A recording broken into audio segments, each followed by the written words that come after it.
It's time for another cafe ride. This week is super exciting. We are going to be joined by our guest is a nutritionist for sports nutrition, which is really exciting. There she is. Let's see if we can request her invite. Let's see. Hey, Hello. Good how are you? morning. I'm doing well. How are you? Great. I might have to sit down for this one. You're Not fine. because it's earth shattering. How are you?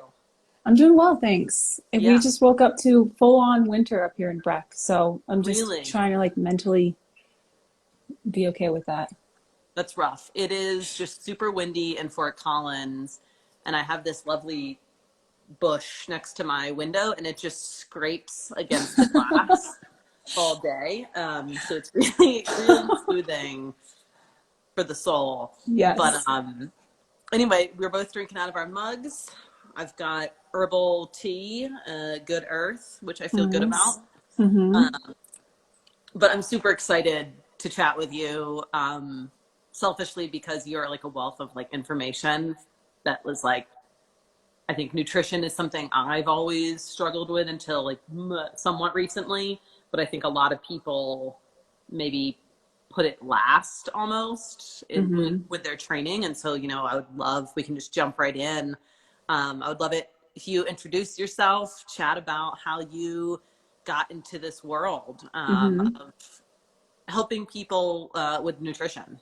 Yeah, absolutely.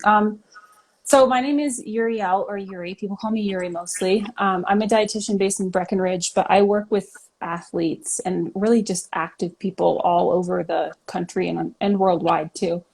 Um, and I got into nutrition and dietetics really kind of just, like I was going to school, I was trying to figure out what I wanted to do. I was kind of like going down this PT route because I have always been an athlete. I grew up playing soccer and lacrosse. I grew up in Vermont, and I went to Okemo Mountain School, so I was a competitive snowboarder there, and we were just always Wow. training and doing that kind of stuff.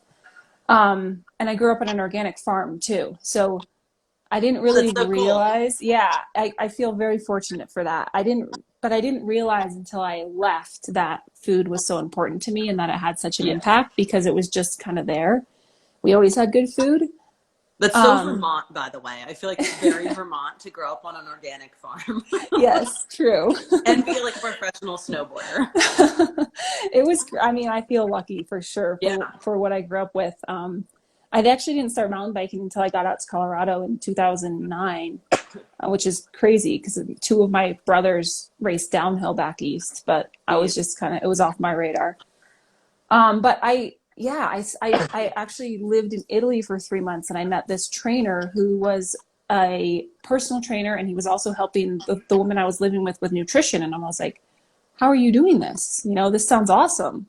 Yeah. And he was like, you can go to school for this, you can become a nutritionist and you can become a dietitian. So I got back and I started looking at schools and I figured out, like I've always thought like if I am going to build a career, I want it to be something that's as much part of my personal life as it is my professional life so Yep. that there's not too much disconnect.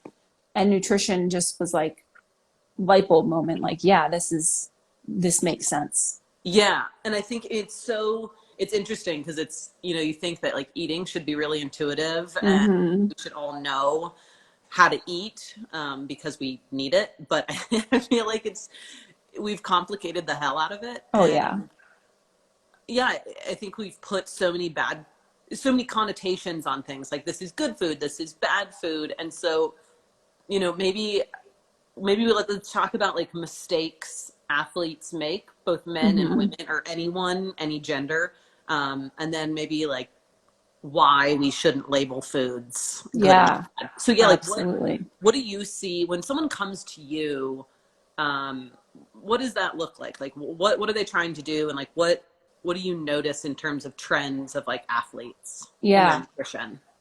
So when they come to me, they're typically trying to figure out, like they have a lot of stress and uncertainty around fueling for efforts and races and things like that. And they're kind of like, I just always wing it. And, like I'm on the start line and I'm kind of like, maybe this will work, maybe this won't. Or They Yeah. struggle with gut rot and they struggle with flavor fatigue, or they struggle with, there's that side of the performance stuff, but there's also the, like, hey, I have these crazy cravings every single night, or I get to the end of my day and I'm like, I just want to eat everything because I haven't been eating throughout the day or whatever, This is stuff like like, me half the time. yeah, yeah, I'm like, shit, totally. why am I? And you just crave like simple sugars or like Yep. fat for me. That's so funny. Okay, Yeah, sorry. exactly. So it's pretty common. I would say 99% of the time, also, I'm telling people to eat more than as Yeah. opposed to eating less, which when I started studying nutrition, like you always think like you're going to be having people eat less, but it's so not the case in my line of work, which I feel very fortunate for. It's always Mhm. like how to eat, when to eat, and what to eat to support your activity, which typically comes down to the timing of when you're eating certain foods. Right. And also, like, are you eating enough to support your lifestyle? Because a lot of people are not eating enough. And you can probably speak more to this. I was gaining weight when I was training a ton, and I read, like all this stuff. I read all these books and I was like, oh my God, like insulin, ghrelin, and leptin. Mm-hmm. And I was like, oh, like I'm just not eating enough. And then, I was exercising more, eating less because I was gaining weight.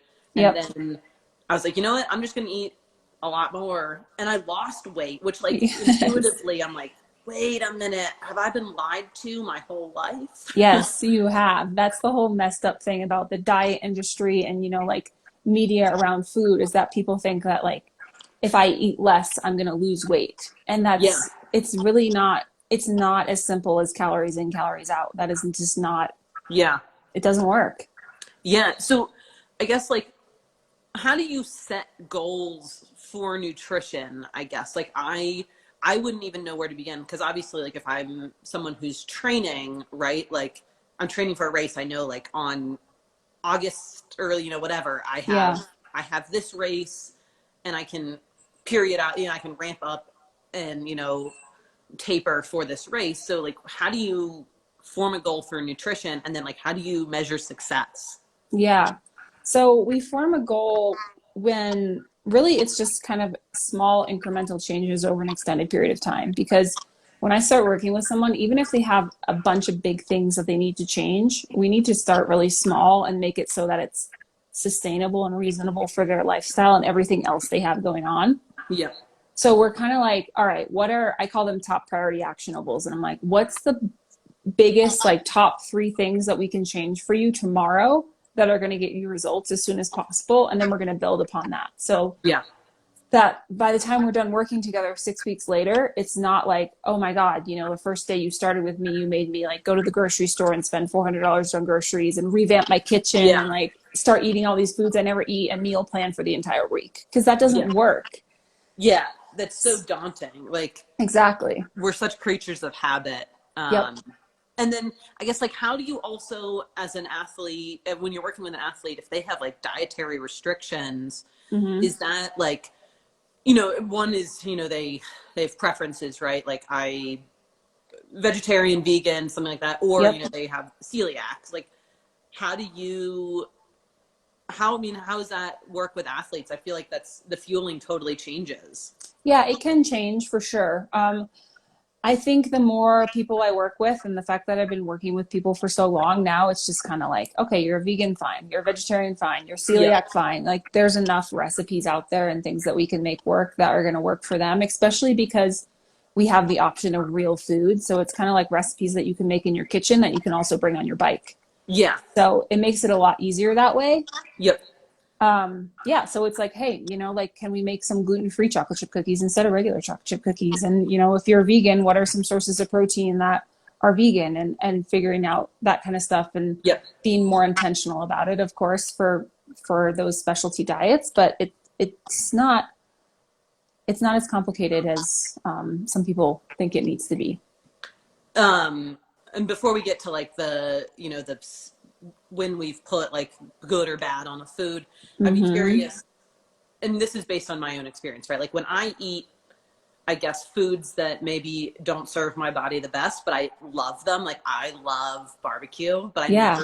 I never feel good afterwards. Mm-hmm.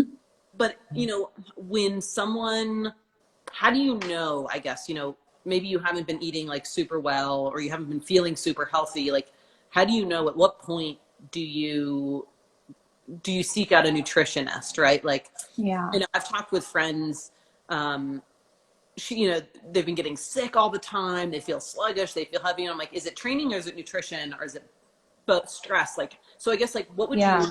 how would you say like, hey, maybe you should consider a nutritionist if you meet the X, Right. Y, and Z?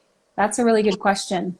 I think when I was talking about this on Instagram the other day, I think when nutrition starts to impact your what you love to do, which is probably exercise, like we're all here because we love to ride bikes or we love to get outside. Yep. When your lack of knowledge around nutrition and how to fuel that and how to support that, whether it's recovery that you're feeling just slammed every time you do a hard workout and you can't function for the rest of the day, or you're getting sick a lot, or you're worried about like keeping up with your friends or finishing your race because you bonk or because you get flavor fatigue or gut rot. Yep. When that starts to get in the way of your enjoyment of whatever your sport is, I Yep. think that's a great time to start working with a nutritionist or a dietitian, Yep. because like we love to do this stuff and we only have so much time in our lives to do it. You might as well, if you're putting in all this effort to train and nutrition is messing with that, then you should be focusing on your nutrition also. And when you say like nutrition, do you also is like hydration also included in that? Yeah, absolutely. Okay. Yeah. Yeah. And it comes down to also, like kind of like I was saying before, not just what you're doing right before, during, and after those workouts, but it's, like how you're hydrating throughout the day and what you're eating throughout the day. And what you're doing for breakfast is going to impact how you feel after that morning workout, but it's also going to set you up for your next workout and all that kind of stuff. Yeah. I mean, at this point, like I'm still someone who like struggles to consume enough, both liquid and fuel on big endurance stuff. But I know that like if I even like slip up slightly, Mm-hmm. like I get sick pretty much instantly the next day. Like Wild. I immediately get a sore throat, I get tonsillitis, something happens and it's because I'm like too dehydrated or under fueled and I'm super grumpy. Yeah. And my cravings are all over the Mm-hmm. place. And I mean, do cravings, like, could you extract meaning from that? Like if I'm craving tons of carbs or I'm craving tons of fat, Yeah. or even protein, does that indicate something larger? Absolutely. Yeah. A lot of people I find are craving carbs and they just have a hard time like stopping eating carbs, especially towards the end of the day. Yeah. And I get a lot of people that come to me and they're like, I just crave sweets or I crave carbs and I can't stop eating that stuff. And that is very easily a sign of that you're under eating or you're not eating enough. You're under eating throughout the day or you're not eating enough to fuel your workout. So you're getting into such a big deficit during your workout that Yep. then your body is trying to rebuild from that, to Yep. rebuild those glycogen stores, or it's a sign that you're maybe not eating frequently enough. There's all sorts of things, but also, yeah, it can come down to macronutrient balance as well. Yep. So there's definitely cravings are, I think, of a great indicator of like what's going on and what needs to be fixed. And Yep. so often I have people that come to me with cravings and then we're like, all right, we got to get these cravings out of the way because it's a pain to kind of Yeah. feel out of control like that. Oh, totally. And then I guess, knowing that everyone comes to you with something different, whether it's like a preference or restrictions or something like that, you know, I think like common popular like thoughts are like, oh yeah, like keto, paleo, like you think that you need to choose one. But I Yes. guess like what are your thoughts on individual, I guess, meal or individual diets? Like Yeah. I can probably guess what you're gonna say, but like, is there one diet that fits all? No, not at all. And that's the thing. Like there's maybe bits and pieces of all of those diets that might work for you or might work Yeah. for me. But those diets, I always think of that. I think it's like a business term is when you're speaking to everyone, you're speaking to no one because you're Yeah. trying to like just cover everyone, but that's impossible to do. You need to like niche down and those diets do not niche down at all. Yeah. They're so just broad that they don't account for someone's individual like pieces that make them an individual. Yeah. So it's just that none of them work for any one person. And they're all just like built on these specific rules that, you know, oftentimes we're not going to have option A in front of us. We're going to have to figure out what's plan B and what's plan C. Yeah. And those diets don't really have that. And they're too specific. Yeah. And I think even like, I've read when I was really struggling with nutrition and hydration, I was reading, like, hey, you need to be drinking this much on a bike. And I tried doing that and I was like sick to my stomach because my stomach, I just don't have that much capacity. And I was like, shit, like maybe I'm just an outlier. Like, I'm like, no, maybe I'm just not the average on the bell curve. I'm like a little far out of the bell curve on either Yeah. way. So I assume like, do you start when you start working with a client, do you start from like a baseline and then just kind of see what works for them? Yeah, exactly. And everyone has their own baseline, right? And Yeah. so, I always say like if you're drinking 10 ounces of fluid or electrolytes, or if you're eating 100 calories every hour, but your goal is going to be, like 16 to 18 ounces, and your goal for calories is going to be 300 calories, you can't just start doing that tomorrow because Yeah. you're probably going to feel horrible. Yeah. So it's this period of building it up and getting your body used to it, because we can train our gut and we Yeah. can train our body to tolerate that kind of stuff. But everyone has that different baseline that we're starting from. And that's where like working with the individual and figuring out what that is and then building from there becomes really useful, instead of, looking at things and being like, oh, I have to be doing this much, or I have to be doing X, Y, and Z. I'm going to start doing that. And then it just becomes like really hard to maintain and probably not super enjoyable. Yeah. I guess once you start putting so many rules and restrictions around stuff, Yep. like I would just get totally stressed out about it. Like Mm-hmm. that, which I guess like speaking of stress, like, do you feel like when you're a nutritionist, you're almost like a little bit of a therapist as well? Like, 100%. because I feel like food is comforting. Like it's It a is. point of stress. It's a point of comfort. It really is like very multifaceted. It is. Yeah. I wish that I had a psych degree, and I wish that nutrition degrees came like, you could double major in nutrition and psych, because it's so personal, and there's so much emotion around it. And then I guess, speaking of emotion now, I would love to talk about like, where did the good and bad labels come from? And like, how do you like deprogram yourself from thinking that? Totally. I think they came from diets, like mainstream diets being like, if you want to lose weight, you have to avoid all of this and you can only eat this. You Yeah. have to avoid all red meat and you can only eat like lean proteins, chicken, or you have to avoid all Yeah. carbs and whatever. It comes from all of that mainstream stuff that's just totally messing up our diet culture, and, well, creating a diet culture in the first place, but messing up our individual thoughts and our approach to nutrition. I mean, diet culture is so fascinating to me. Like, I remember looking at like a Self magazine or some like, women's Yeah. whatever magazine. And yes, Pop Tarts are pure energy. That's Um, great. and I remember like one month it was like how to cut calories, and it was like remove the skin off of chicken Oh my and you'll gosh. save Yeah. so much calories. And I'm like, shit, like I really like, because it's fat, right? And then Yeah.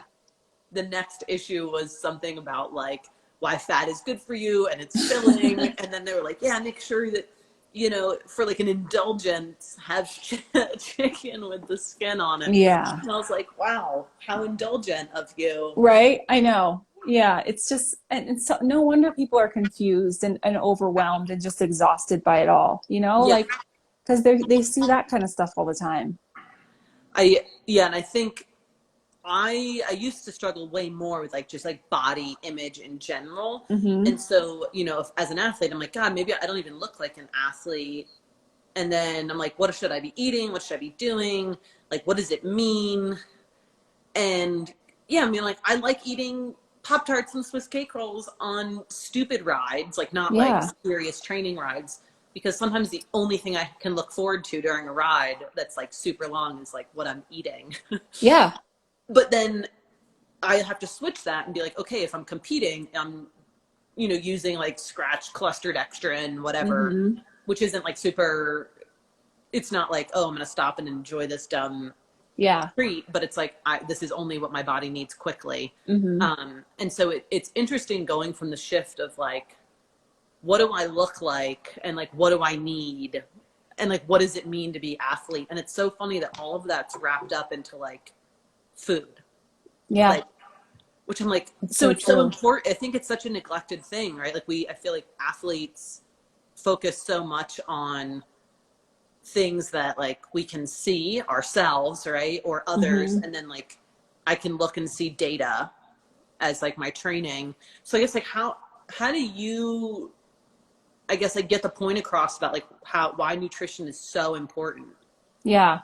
Well, one thing I want to say to that is, like looking like an athlete, that's such a thing. It's like every single person that's active, no matter what they look like, they are an athlete, Yeah.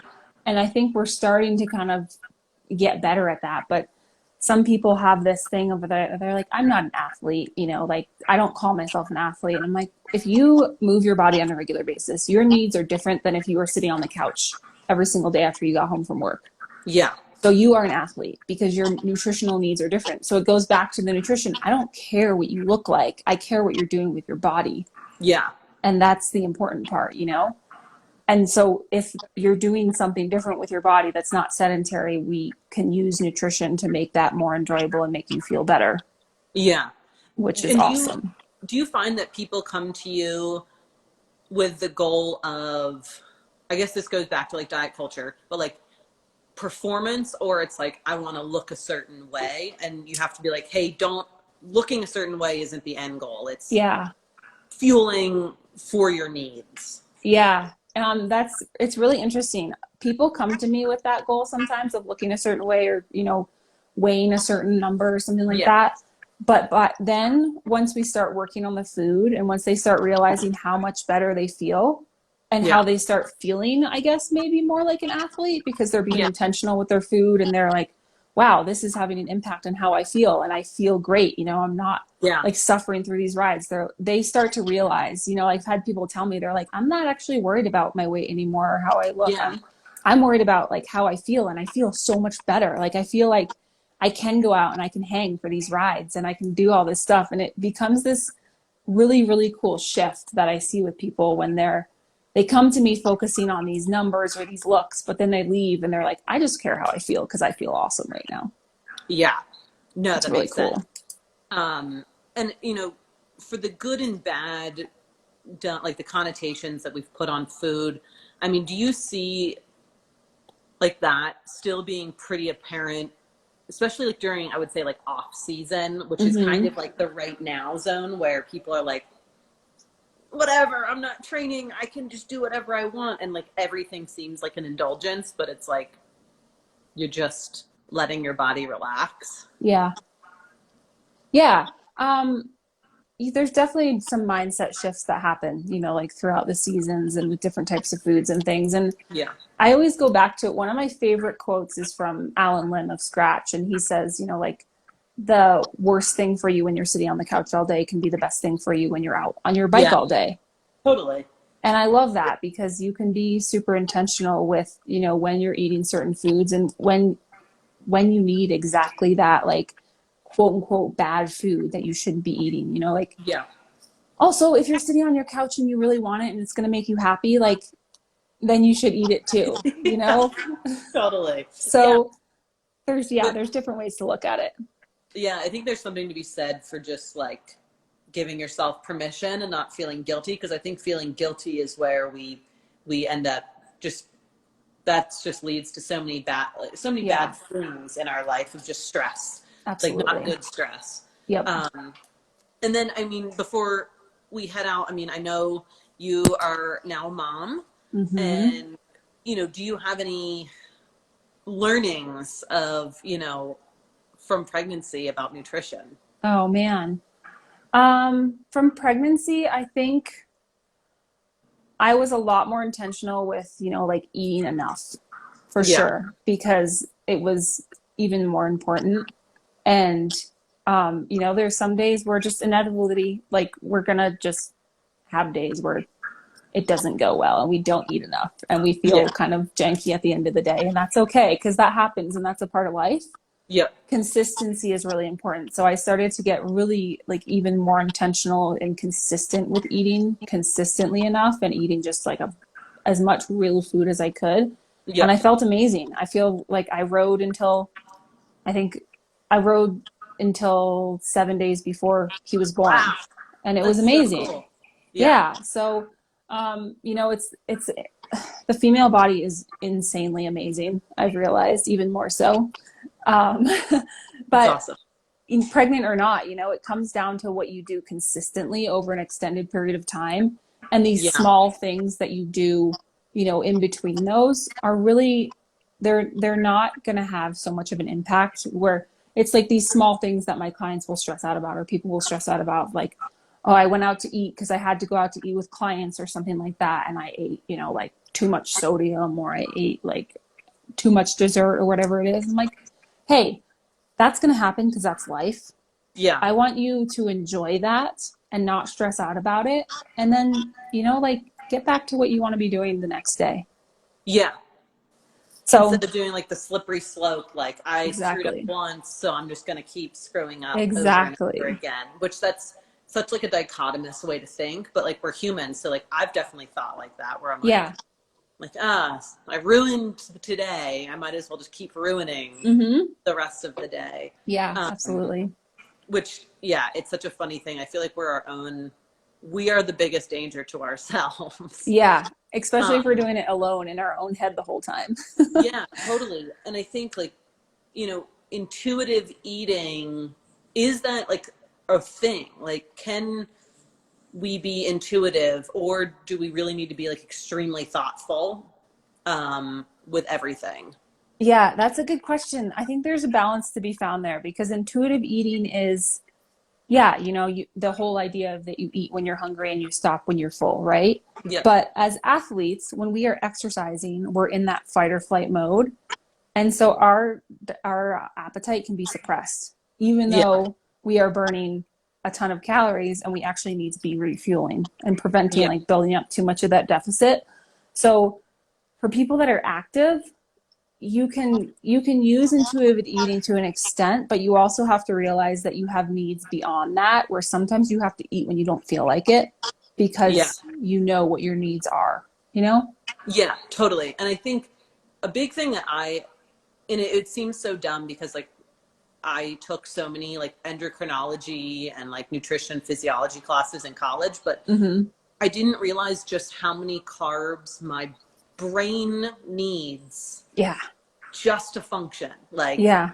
just to be like a human being and thinking and like remembering things. And a friend of mine, she's in college and I keep telling her like, and she's a triathlete. I'm like, the amount of food you need to be eating is like so much. You train like 12 hours a week and then you're like having a full load of classes and you're Yeah. gone for like 12 hours all day. Like you got to eat.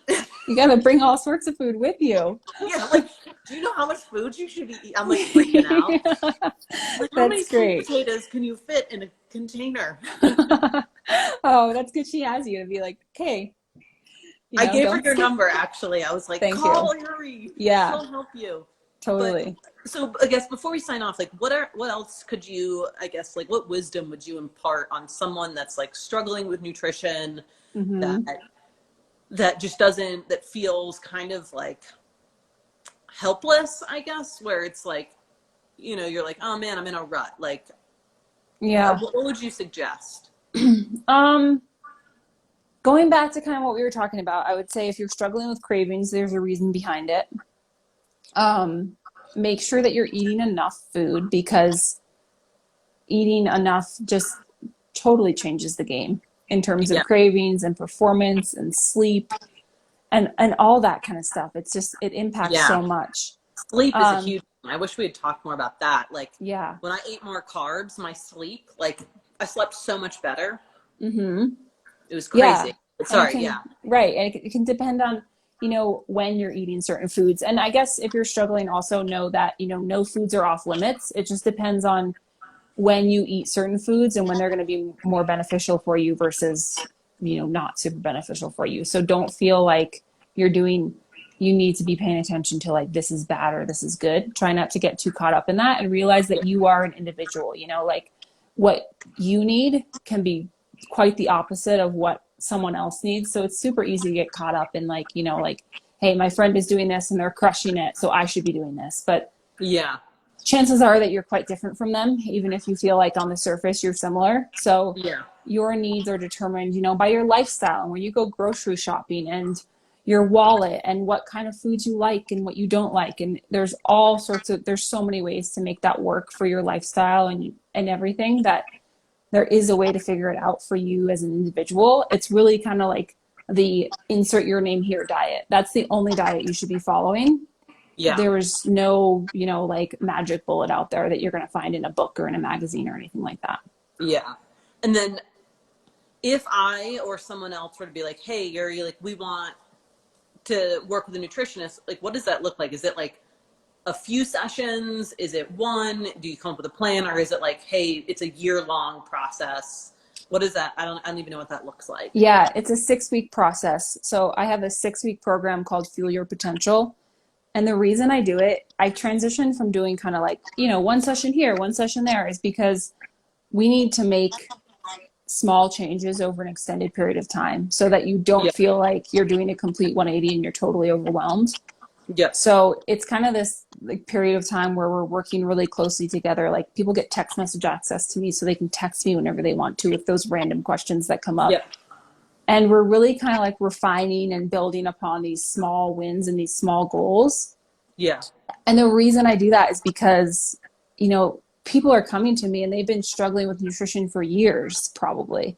Yeah. So it's not going to take just 1 or 2 60-minute sessions to change that. Like you're going to have stuff that comes up. You're going to have these moments when you're like, oh shoot, like I can't do what's planned. Like what's option B and C?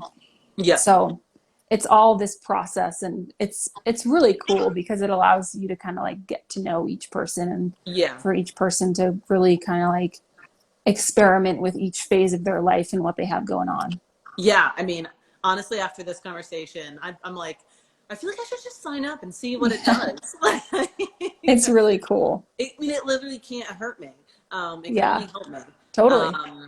So I think I'm super thankful that you were able to chat with me this morning. And I think like you're just like a wealth of knowledge, and anyone that watches this needs to contact you. You're so easy. Like our conversations, like I just like them. You're very approachable and understanding and empathetic.